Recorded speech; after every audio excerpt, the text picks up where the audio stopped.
Episode number 7 with Atlanta Hawks CEO and marketing whiz, Steve Koonin.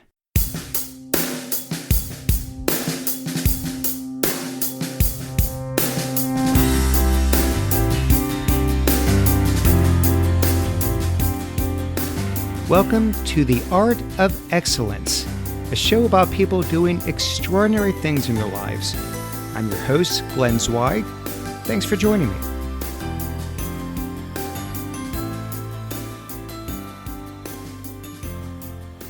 My guest today is Steve Koonin.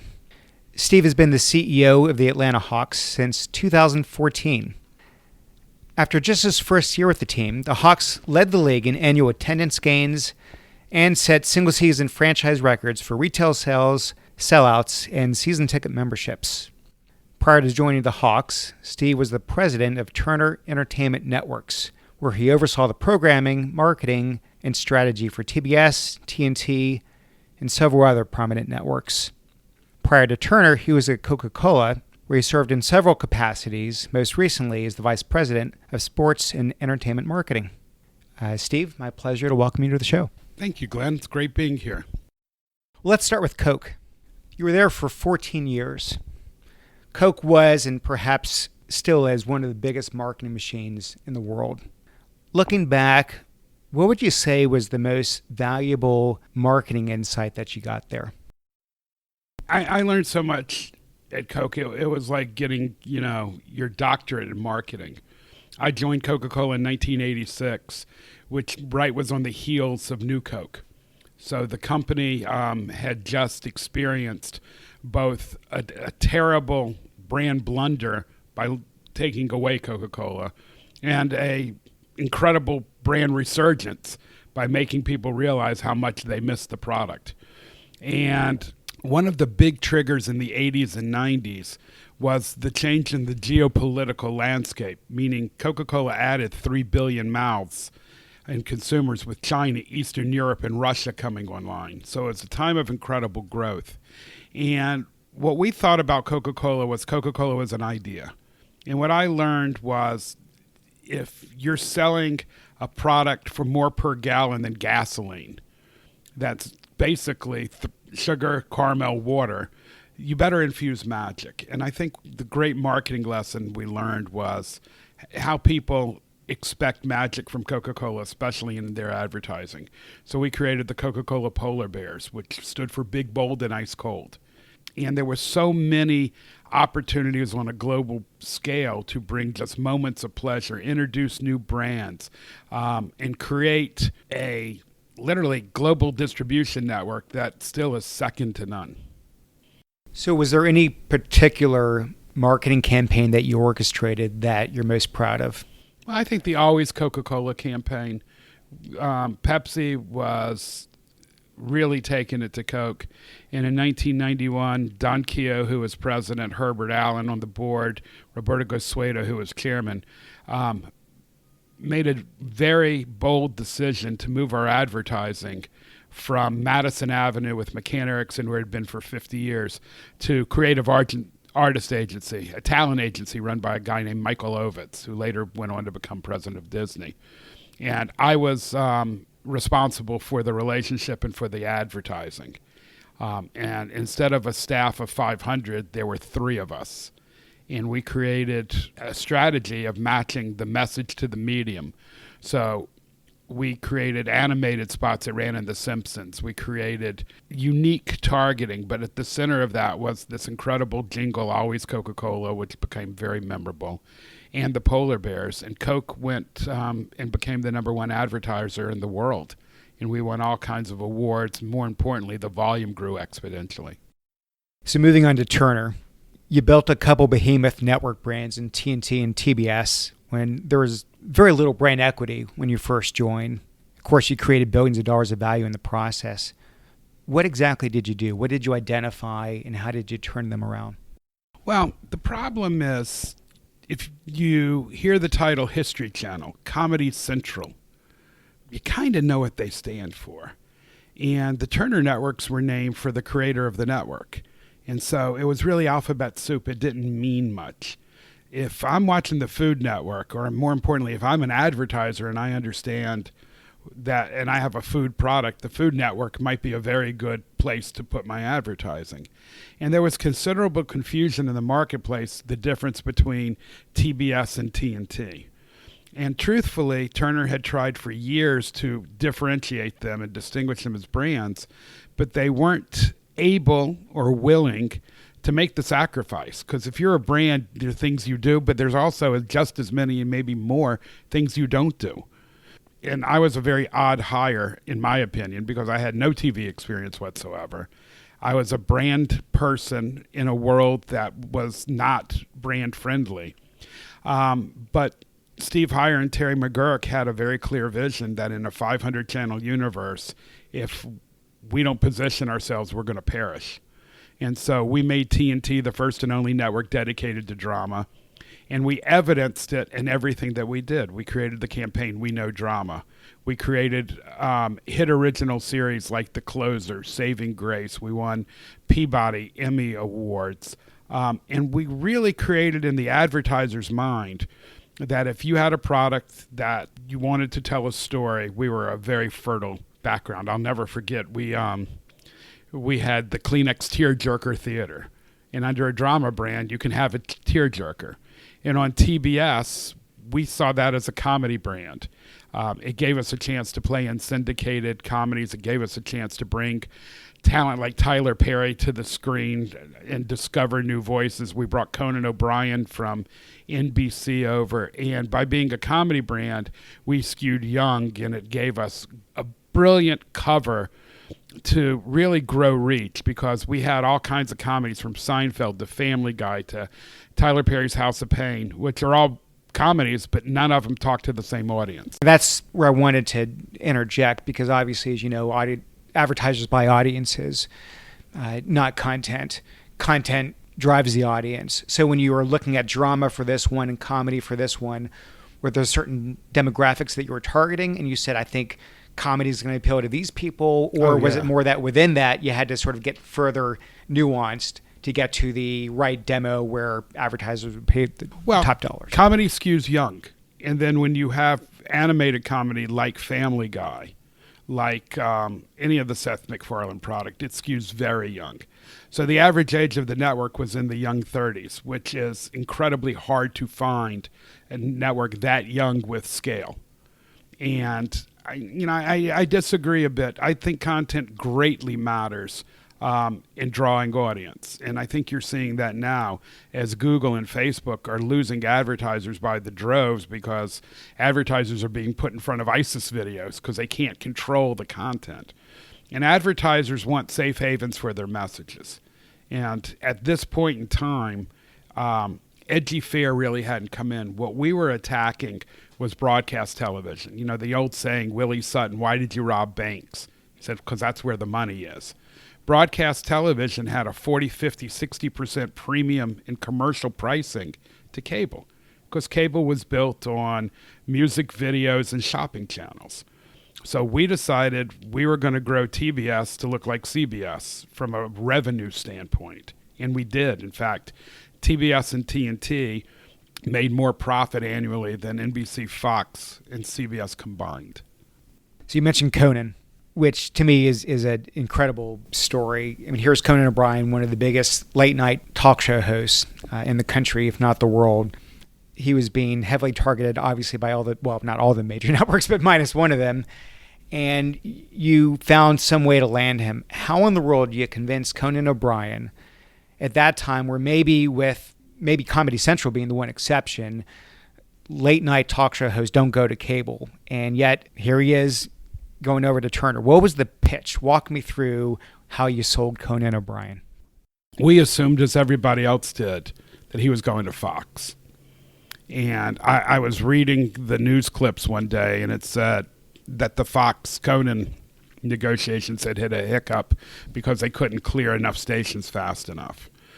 And I thought there was an opportunity. We wanted to be in late night television. So through a connection to his manager, we called and asked for a meeting and wanted to make a pitch. And they made a movie of Conan called Conan O'Brien Can't Stop during this period after the debacle with NBC. And his producer said to him, they were rehearsing for his tour, "We need to go meet with the guy from TBS." I got a call from HBO. I had Richard Plepler, the chairman of HBO, make a call to his friend who's Jeff Ross, the producer of Koonin. And Jeff says to Koonin, "We need to go visit with TBS. They want to talk to you about joining the network." Koonin goes, "What's wrong? Is Animal Planet booked? I don't want to go." And Jeff said, "You need to go. I promised Richard would go to the meeting." So when I saw that after we had signed him, it made me laugh. This wasn't exactly a willing participant. But we connected on a human level. I walked in, I shook his hand, I said, "Koonin, Koonin, Koonin, Koonin." And he just started laughing and started relaxing. And I explained to him that instead of being a block on a schedule for a broadcast network 5 nights a week, he could be literally the curator of comedy at TBS and own his show and work 4 nights a week and be a producer and bring us programming. And I think he has 2 or 3 shows on TBS right now that he's the executive producer of. And it was a human connection. It was a chance to do something different. It was bold on our part, risky on his, but he trusted us. And Koonin came from a place where he had lost trust. And we worked hard to build his trust. And a little bit of the secret sauce. In talking to Koonin and listening, he was a Civil War buff. On his honeymoon, he had driven from Atlanta to Savannah following Sherman's March to the Sea from Atlanta. And understanding that President Lincoln was like a role model. And Harvard, Koonin's a Harvard-educated history major. Even though he was a comedy writer, he really is a huge fan of history. And so I wanted something to stop and got his attention, but also signaled to him that we were listening. So we scoured the country and we found an 1864 Civil War portrait taken by famous Civil War photographer Matthew Brady of Abraham Lincoln. And we found it in a store in Santa Monica, ironic enough because Koonin lives in L.A. We had it framed and wrapped, and I had it sent to his house with a note that said, "Let's make history together." That was it. And I think that was the turning point because it showed that we listened, that we understood who he was, and that we deeply wanted to do something. So we moved fast. We made a deal in 9 days. And here we are 7+ years later. Koonin's still on the air every night and traveling the world and really have brought a lot of acclaim and a lot of success to TBS. Aside from the creative freedom and the flexibility and connecting on the human level, financially speaking, did you have to ante up, or was he taking a big risk and taking a haircut in salary and pay and comp coming over to a cable network? Well, it was less money, but it wasn't a haircut. But we also, by having ownership, he ended up having something more valuable. He has the asset. And Koonin's seen around the world. So from a financial basis, I think they did just fine. So if we think about the media business, the average tenure of a network president, maybe a year or 2? It's that of a firefly. It's that of a firefly. You were a Turner for over a decade. So how did Steve Koonin flourish in an environment when so many other people, and I would assume talented people, or they wouldn't have been at that level, so many people fail? Well, I think the most important thing that we did is we made television and found television and presented television that wasn't for us. It was for the viewer. We understood who the viewer was. I never understood how you can shoot at a target if you don't know who the target is. So we really spent a lot of time doing research and understanding who the viewer is and what their hot buttons are and their motivations and what they wanted to see. And we knew that comedy was literally Prozac for young people. It was a stress relief. And it was targeted to young women after work who used comedy just as kind of levity in their day. And then we found these drama lovers who literally wanted television that made them think and feel. And we took a bit of a consumer packaging approach to television, deep understanding of who the audience was, what their motivations, and then we messaged it, and created shows that had broad reach and appeal, because back to those banks, we wanted to go take money from CBS and NBC and ABC. Kira Sedgwick on The Closer could have been on any broadcast network, won the Emmy for Best Actress, won the Golden Globe, was 6-time Emmy nominee. And we made shows that could have appeared on the broadcast networks. And we treated talent like gold, so they wanted to work with us. I think one of the big breakthroughs was in 2005, we convinced Steven Spielberg to do a 16-hour miniseries on our air. And it was the most recognized and nominated Emmy show of the year, called Into the West. And it was the real story of how the Indians moved west. But having Steven Spielberg do a show for you in the early 2000s signaled to the talent community that something special was going on at Turner. And it allowed a lot of talent to have permission to work with us. And talent makes hit programming, not executives. So it's understanding the audience, managing talent. And I also think living in Atlanta was a huge advantage, because we weren't in the swirl of Hollywood. We didn't know about the cocktail parties. We weren't invited to the cocktail parties, and we didn't care about the cocktail parties. We did what was right for the viewer, not what was right for a West Coast or East Coast group of people. Let's take a step back. I mean, you mentioned earlier you didn't come from a TV background. That was probably, in hindsight, an asset, not a liability. Absolutely.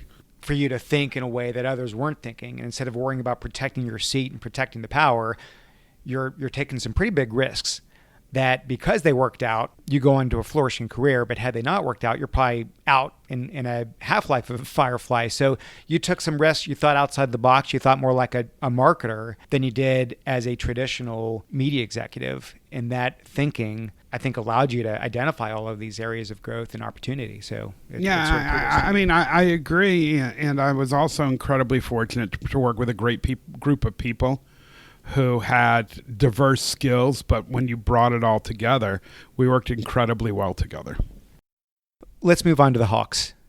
I'm assuming it's almost like a startup when you compare it to Turner. Of course, Turner was probably a startup compared to Coke. What attracted you to this opportunity, this stage of your life? Well, I had a lot of success and a lot of symmetry. I was at Coca-Cola for exactly 14 years. I was at Turner for exactly 14 years. And I always perceived that the third chapter in my work career, I wanted to do something community and civic. I'm an Atlanta native. We've been in this town for 90 years. And I had been very, very, very involved in the aquarium, which wasn't about fish. It was about an economic engine to grow downtown Atlanta. And as I look out of my window of my Hawks office, I can see everything that the aquarium has spawned, other attractions, hotels, restaurants. And I think if sports is done right, it can unite and excite the citizens of a community better than anything else. And you witnessed that during the Super Bowl. We saw it when we made the Eastern Conference Finals. And so the opportunity to come into sports, which I love and have always been on the periphery of with at Coke, we were a huge sponsor, maybe the biggest global sponsor of sports. And at TNT, we had everything from March Madness to the NBA to Major League Baseball and even some golf.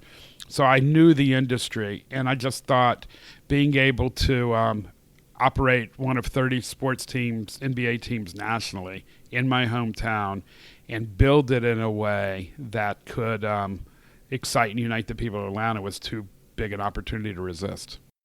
You come on board and you launch this rebranding campaign, which included new uniforms, a new logo, a newly designed court. I'm sure these are all just the tip of the iceberg, though. Walk us through this branding makeover that you implemented. Well, again, followed a very similar recipe that we did at Turner that I learned at Coke. It was to understand where the opportunities are. And this is a very difficult sports town because nobody's from here. If you're born in Boston, Massachusetts, and you're an NBA fan, you are a Celtics fan. There's no ambiguity. you move to Atlanta, Georgia, there's not a de facto makes you a Hawks fan. We have to earn it. And what we realized was the hard-boiled guy from Boston was never going to convert. And in sports, most of the target audience is middle-aged white males because the perception is that's who has the economics to afford season tickets. And the reality is there's a whole lot of other people who are underserved, who haven't been marketed to, that are attracted and love sports. And so we really shifted our focus to two areas. One is the millennial audience, the digitally savvy, experience economy, young millennials who want to have a great night out and a great experience and who really love the NBA. And two, in the city of Atlanta, the diverse audiences. Washington Wizards have the number 2 highest amount of diverse African-American audience going to their games, about 9%. We're at 45%.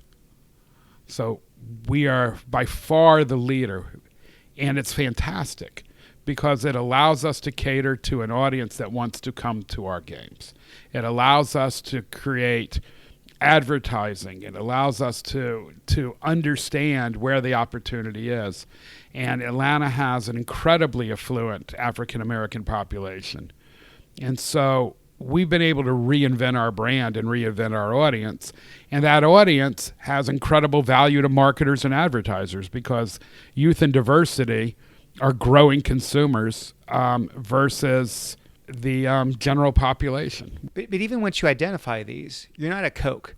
So you don't have a $250 million budget to go out and spray on. So how do you've identified them, how do you actually reach out and connect with them? Social media. We'll come back to social media if that's the main. Social media is the main piece. Okay. So when you come into a new situation like the Hawks, it's your first week on the job, I have to imagine it's a lot easier to identify the symptoms. Symptoms being low attendance, maybe sagging ticket sales, much harder to figure out the root cause.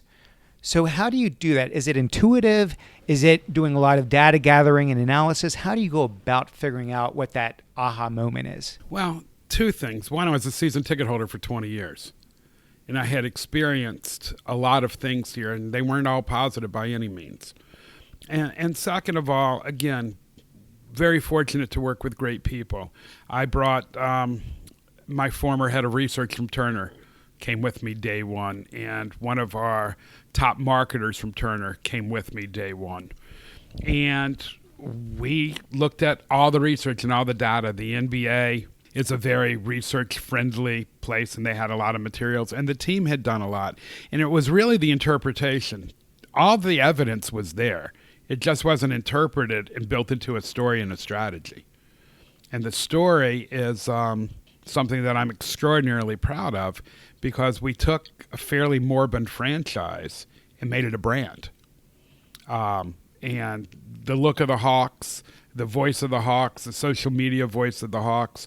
And then after the first year of doing this, and which had a lot of turmoil to it, we got owners now who just are hard driving and understand that bringing a championship to Atlanta is keenly important, and they're making the investments in practice facilities and refurbishment of the arena in a D-League team that literally are making us a first-class organization, and the first-class organization has a lot of appeal to the fans. At any point, did you look at other NBA owners or other sports franchise owners? So take Mark Cuban and his turnaround of the Mavericks. Did you look at those as case studies to draw upon, or did you just start with a clean slate and ignore everything else around you? Well, we didn't ignore because we're always trying to learn and connect. I actually think Toronto is kind of my case study and model. They don't have a rich history of NBA in Toronto. They're located in a resurging downtown. They've been in business for about 15 years. And they've become one of the most successful franchises in all of professional sports. And they've done it through marketing. And they've done it through building a team that has great players but not superstars. And we've looked at Toronto a lot. But the truth is, Atlanta's such a unique town because it is a melting pot. It is diverse. It is young. It has so many colleges and universities that there's no blueprint. So we're constantly recreating the blueprint and tearing it up and amending it because there's not a one size fits all. At Coke, sometimes one of the frustrations was, did our great marketing sell that six pack, or was it because it was 99 cents? You never knew. At TNT and TBS, you got a report card every morning called ratings. 9 o'clock in the morning, you got graded for the day before. And while revenue and was key, your ratings were a very key piece. They're a huge component of revenue. Here, you've got so many different metrics. 99% of people who are NBA fans around the world will never attend a game. So you consume it virtually through television, through video games, through wearing merchandise. And we've got to be great in every one of those aspects. And that's a difficult challenge. And so what I'm the most surprised here is how incredibly complex this business is. We're in 13 different businesses. We're probably the largest food service provider under one roof in Atlanta. We wand and screen more people for security than anybody in Atlanta but the Atlanta airport. We're in the music business. We're put on 45 concerts a year with some of the biggest stars, in the world. We're in the media business. We own our own radio network, and we constantly are pushing out content on social media. We're in the sponsorship business, the ticketing business, the security business. We just hired former police chief George Turner, head of the Atlanta Police Department, because as we do more and more and more things, sports becomes a target. And we have to have the very best professionals in the world protecting the safety of our players, our fans, and our assets. So while it is a small business relative to Coke and to the Turner brands, the complexity of this business is astounding. So let's come back to social media. Under your helm, you've seen a massive increase in your presence on all the various social media networks. You've landed in Google's top 10 list of most searched sports teams, number one NBA team to follow on Twitter. I'm sure there's a lot more accolades. And it all happened in a relatively tight timeline. How did you do that? It can't just be about pumping out more and more content. It's not just volume. What did you do to change the way the organization thought about social media, how you approached it, and to reach those two demographics in particular that you talked about? Well, it became about voice. We spent a few minutes talking about Conan O'Brien. The reason we wanted him so bad at Turner was his voice. Unique take on comedy. Conan is absurdist humor. The reason that we wanted James Duff to write the closer is he really understood how to write tough female characters, his voice. Our social media voice targeted to a millennial audience is very different. When we grew up, the world was a lot simpler. There was much less ambiguity. The good guy wore a white hat, the bad guy wore a black hat. Our cartoons were uplifting, Bugs Bunny and Disney. Now, fast forward to today's young people. They saw corporations fire their parents. They saw banks go out of business. They see drug companies increase the cost of medicine to help people 100-fold. And their cartoons are South Park and Family Guy and Simpsons and Boondocks, which are subversive, which are sarcastic. They do have optimism, but it's a different voice. And if you connect to people with a voice that's not real and authentic and innovative, you don't have a prayer. So authenticity, innovation, and inclusion are really the three levers that we trip to talk to our audiences in everything we do. We just had our third Tinder dating night. Actually, it was such a good idea Budweiser bought, and it's called Let's Be Buds. And we had literally hundreds and thousands of interactions with young people in our building using Tinder. Well, I want to back up. Let's talk about that one, because it's one of the more fascinating campaigns, I think. What was Swipe Right Night all about? Who came up with it? and what was the objective and what happened? Let's hear. Well, the truth of the matter is I came up with it at the dinner table because I was talking about when I took the job with the Hawks, I was talking with my kids who were in their 20s, and I said, we're going to be very adept at social media. And they said, you don't know social media. You don't even know what Tinder is. And I said, really? We're going to do a Tinder dating night. And I got the, ew. And I brought that idea here, and I had to push very hard. People were frightened of it. This was a concern. Was your wife curious how you knew about Tinder? She didn't know what it was, so I was fine. And again, I'm very, very fortunate to work with really great people. They came up with the moniker Swipe Right Night, and we did it. And we had a lot of fun with it. And then next thing we know, it's on the Today Show and Good Morning America. What is it? What did you do? Well, because Tinder can geo-target, we sold a ticket, a special Tinder ticket. We invited young people to interact with prompts on our scoreboard. We created a love lounge where they could leave their seat and come have drinks on us. We had roses. We had boxes and crates of Altoids. And we literally put on almost a digital social where young people came together and met and connected. If they really were a match, they moved to the next level, which was the fantasy suite. It was a little bit of the Bachelor meets Tinder combined with let's make it up as we go along.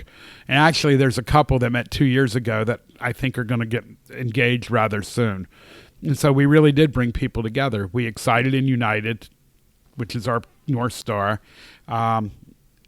people of Atlanta through Hawks basketball. And it was a theme that allowed people to literally be in the same building, 700,000 square feet, and see if they matched. And if they matched, they could meet instantly rather than setting up a future date or what have you. It was a whole lot of fun. We used the Ashley Madison data leak as one of our great platforms. Every year, all sports teams have to sell a flex plan, which sounds kind of boring and a little procedural, which is a 10-game season ticket. Let's call it a starter season ticket. And so the Ashley Madison data leak had come out, and what Ashley Madison, as a company, urged you to do was start a love affair. So we said, you know what? That's pretty tawdry, and we can't touch that unless we can twist it a bit. So we came up with the idea of let's find people in Atlanta named Ashley Madison and shoot testimonials with them how they started a love affair with the Atlanta Hawks. And your old team never needs to know. And we shot 7 spots, including a 59-year-old African-American sheriff holding his driver's license to camera with the name Ashley Madison, saying he has a love affair going with the Atlanta Hawks. Long story short, we put it out just on YouTube. And I think we had over 50 million impressions in 4 days. And we sold thousands of flex plans. So it's talking in that voice. It's creating and differentiating yourself. We ain't not telling people to come down and we're going to take you out to the ball game. Maybe you can have some peanuts and Cracker Jacks. That ain't us. That one's already taken. Yeah, and they can have it. Sticking with social media, one piece further, a lot of companies get very fixated on vanity metrics, the likes, the fans, the followers, the retweets. So how do you measure the impact of those metrics on the business objectives? I mean, how do you know if it's moving the needle at the end of the day? Or is it more just about as long as we have a presence and people are watching us and following us, then eventually it's somehow going to turn into revenue for the business? Well, 2 ways. Facebook's probably become the #1 ticket selling tool in sports. So being on people's Facebook feed and engagement is hugely important. And the second piece is, again, I was talking about how many businesses we're in. We're in the media business. We sell our social media voice to our sponsors. And so having engaging content, and not every piece is branded and sold and sponsored, but some are. And it's imperative that we are authentic to our voice. We don't change for a sponsor. We just won't put a sponsor on certain pieces. I would not have had a sponsor in Ashley Madison. We did Tinder for 2 years before we put Budweiser on it. And so engagement and all those metrics are wonderful, but most importantly, can we monetize it? And is it a real authentic communication to our fans? And so far, we've had a lot of success with both. Let's talk about brand building. You mentioned earlier the point that there's more authenticity with social media. There's a decent amount of debate around whether this authenticity, the transparency, specifically as it relates to piercing of the corporate veil, whether that's made brands obsolete. There are career-long marketers that'll say that you can't use TV anymore to quote-unquote manipulate your target audience into drinking your Kool-Aid the way you could in the past. And then you've got people on the opposite end of the spectrum that say it's quite the opposite. It's that transparency, that intimacy that actually allows companies to build even stronger brands. You've been doing this for decades. So how has building a brand changed from 10, 20, 30 years ago? Is it harder? Is it easier? What do you think? Well, I think it's much harder, but I also think you have better tools.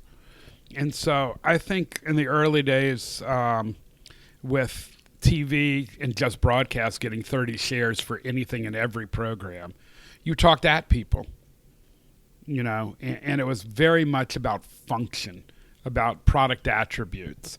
And then I think it's morphed to entertainment. And sometimes, most of the time, you hear what a great commercial that was. And you go, who is it for? And they go, I don't know. And I think the Super Bowl is, the absolute epitome of great advertising. I don't know who it's for. And I think that it's not an either or. I think a lot of these pundits like to hear themselves talk, and it's not an either or. It's literally like building a soup or a bouillabaisse. You better have a lot of different ingredients and a lot of different touch points. I've always believed marketing's job is to open doors in people's minds. And so there's an awareness door, there's an acceptability door, there's a desire door. I want the Hawks to be craveable, where you feel like you're missing something if you're not at a Hawks game. And it's not about awareness. We're covered. We've got multiple sports talk radio channels and TV and all kinds of things. So we don't need awareness. What we need is we need to influence people that watching us on TV is great. Being in our building is an experience you can't duplicate anywhere else. And our players are a huge piece of our brand. And players have fans and create fans and passion.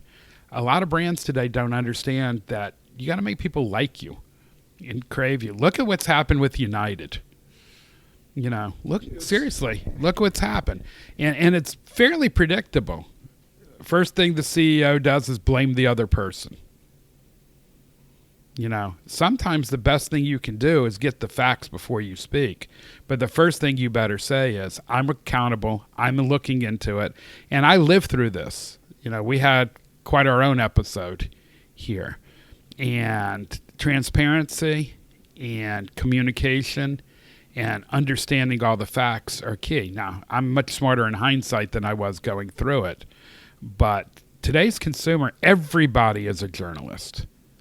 Everybody who has a voice on Twitter is a critic. And so you're not going to please all of the people. So you really have to have armadillo-type hide and understand what the objective is. You've built some great teams over the years at all these organizations. What do you look for when you're hiring? I hire for chemistry. We can teach you skills. But people who want to collaborate, who want to communicate, who are open to ideas, who talk about we rather than me, who don't use I, but us. And so, I've made lots of hiring mistakes. I think people and hiring is the single hardest thing in any job, because you wouldn't marry somebody after you met them once for coffee and looked at their resume. And in a lot of ways, you're marrying the people you work with because you spend a tremendous amount of time with them.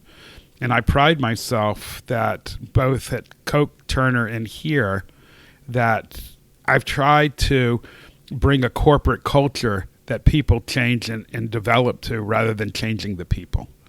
And we've had a lot of success here. And sometimes as you need different skills, you change people, because there's some people who don't have the skills as the world is changing. And this world is changing more rapidly than anybody's ever seen. And you can see that in our politics. There's a dissatisfaction that created a political environment that's created behaviors that are new. And as a marketer, we have to adapt to those behaviors. And once you have the right people in place, what's your leadership style? I'm a huge fan of delegating. I work for a brilliant man at Coca-Cola named Sergio Zeman. And he said... Famous marketer, sure. Very famous marketer. And he said he wanted to be the Secretary of Agriculture and farm everything out, which was a funny line, but what he was saying was, let people do their job. Let them tend to the crops. Let them grow it. Your job's to make sure that they have all the tools they need to be successful. And I often think of myself in my role as an environmentalist, and I don't mean the Prius driving, tree hugging crap. I mean building environments for people to be successful with creative impetus, clear communication, which I struggle with. I think that's the hardest thing, is to make sure everybody knows everything in a concise, clear, quick manner. And just building a culture.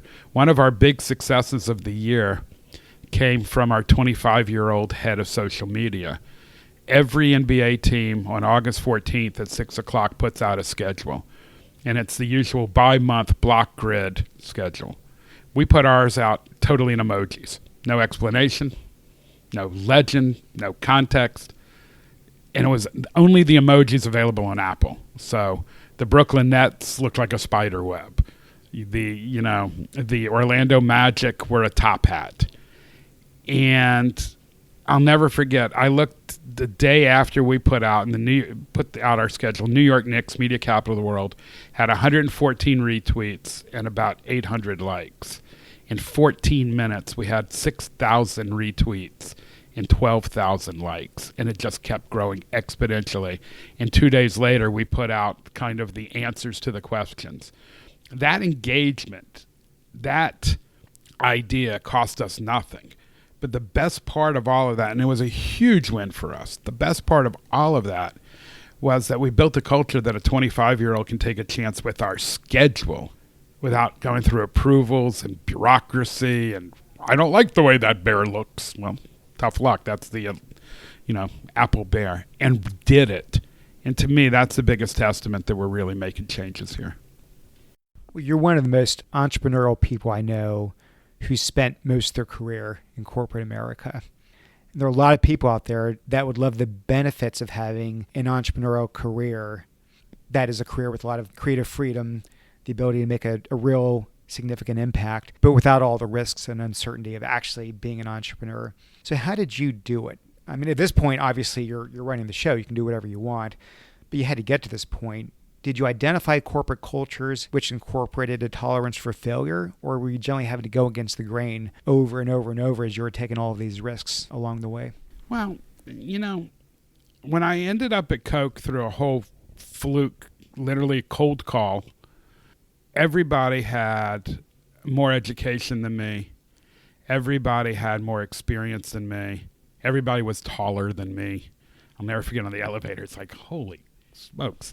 I guess I kind of stayed with that trend. I worked with some pretty tall guys right now. But what they lacked was creativity. And I said, ideas can be my currency.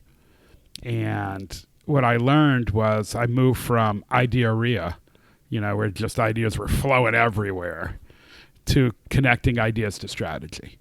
And that's really where it comes in. If you can take a white sheet of paper and turn it into an idea, there's a lot of value there, and people value it. And so I've been very blessed and fortunate to have the ability to not have fear, because my job is what I do. It's not who I am. And it never has been and never will be. If I stopped working tomorrow, I'm still the same person. I just don't do the same thing. And so I've been pretty fearless about taking risks because it's just who I am. But I think ideas are the only way to drive businesses.